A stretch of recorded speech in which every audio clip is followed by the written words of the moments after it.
UFC 249 is officially in the books. What a card in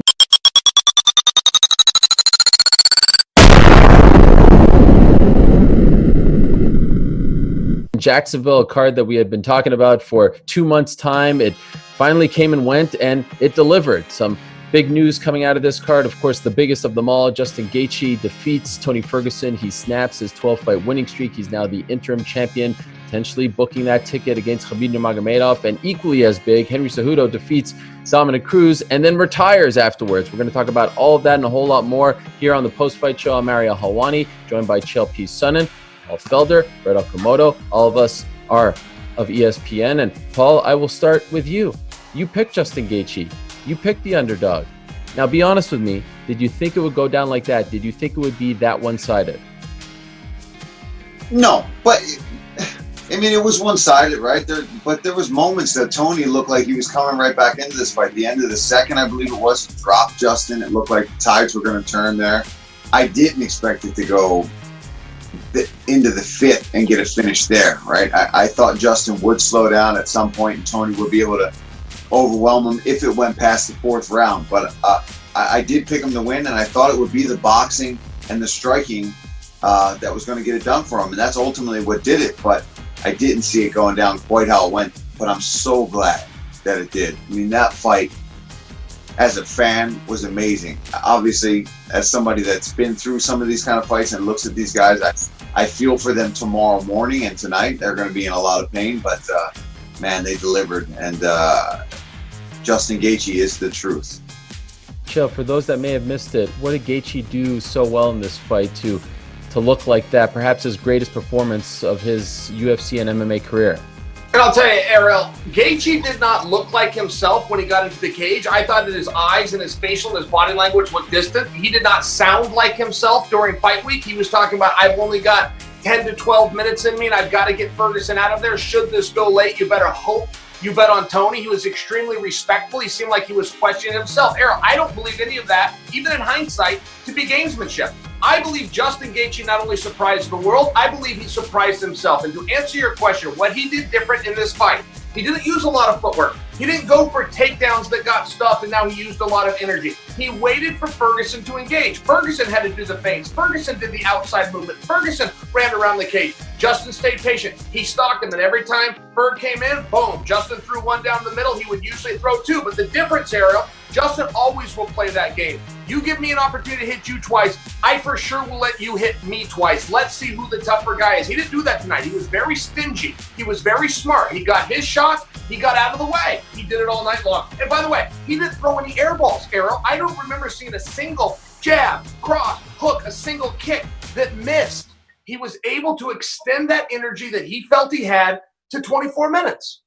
Brett, as amazing as that performance was, and Justin deserves all the credit in the world, we should be talking about him for days and days and days. Hard not to feel for Tony Ferguson right now, right? I mean, the guy won 12 in a row, and he had those fights against Khabib that fell through, and he was ready to go on April 18th, and it just didn't work out, and you can't blame anyone.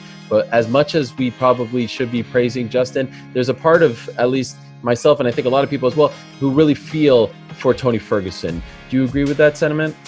Oh, yeah, and I think you can do both. You can be happy for Justin Gaethje, and you can feel real bad for Tony Ferguson. I mean, before this fight with Khabib and Tony fell apart again for the fifth time, you were really wondering what was going to happen with Justin. And, you know, there was some talk about him fighting Conor McGregor. That wasn't set in stone yet. If that hadn't happened, really, this guy was kind of the one that was being left out in the cold. He was sort of next, but you were wondering, you know, is Conor going to get the next shot because he's just this big star? You get the feeling the UFC really wants to put together Khabib versus Conor again, that rematch, just because of how lucrative that fight is. So if he for whatever reason didn't fight Conor McGregor this summer, who is Justin Gaethje going to fight? And now, you know, now the world is sort of his oyster. You know, I think that a fight between he and Conor McGregor is big. Obviously, a unification bout between he and Khabib. Whenever he fights next, I truly believe 100% it will be against one of those two.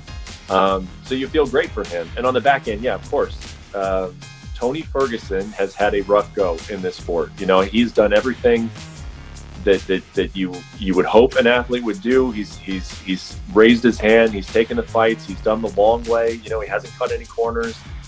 He's had some bad luck as it has all unfolded. You know, again, we go back and look at all the canceled fights with Khabib. This guy's won 12 fights in a row in the lightweight division and did not get a chance to fight for an undisputed championship. So yes, I feel very badly for Tony Ferguson, and unfortunately, I don't think he's going to get a big fight after this. I think he's going to have to go back in line.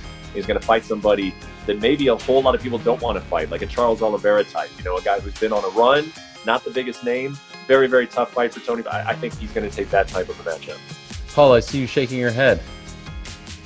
I can think of a lot of other guys ahead of him before Charles Oliveira gets that fight. I can tell you that. There's one guy right here that would take that fight before Charles Oliveira. But this isn't about me. This is about the guys that fought tonight. And I think he will get a bigger fight than that. And I'm not saying Charles doesn't deserve that. He's been absolutely murdering the lightweight division. But I think Tony still deserves the respect of this division to get even bigger than me if there was a case in that.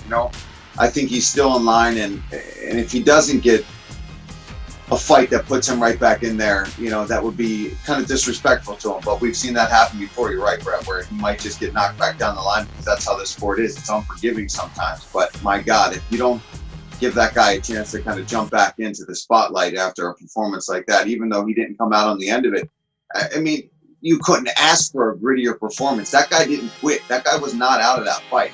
That was stopped by the ref, who was concerned about his health, which we can't argue that, right? I mean, when you look at the playback of how that went down, he was hurt badly. He was getting busted up. So you can't argue that stoppage. But Tony is, man, I was a fan of him coming into this fight, but after tonight, I'm even more of a fan. That guy is truly in there and is a warrior. So I hope he gets a big fight, and we'll see what happens. But yeah, I hope it's not to the back of the line for him. Chael, it's hard to predict the future right now in this sport. I mean, there's an event on May 23rd that doesn't have a location yet. That's in 2 weeks. They haven't even fully announced the entire card. But if we could look ahead, and let's just assume normalcy resumes, and let's assume that Justin Gaethje gets that fight against Khabib Nurmagomedov. True or false? Justin Gaethje has a better chance of being the first man to beat Khabib Nurmagomedov than Tony Ferguson did against him.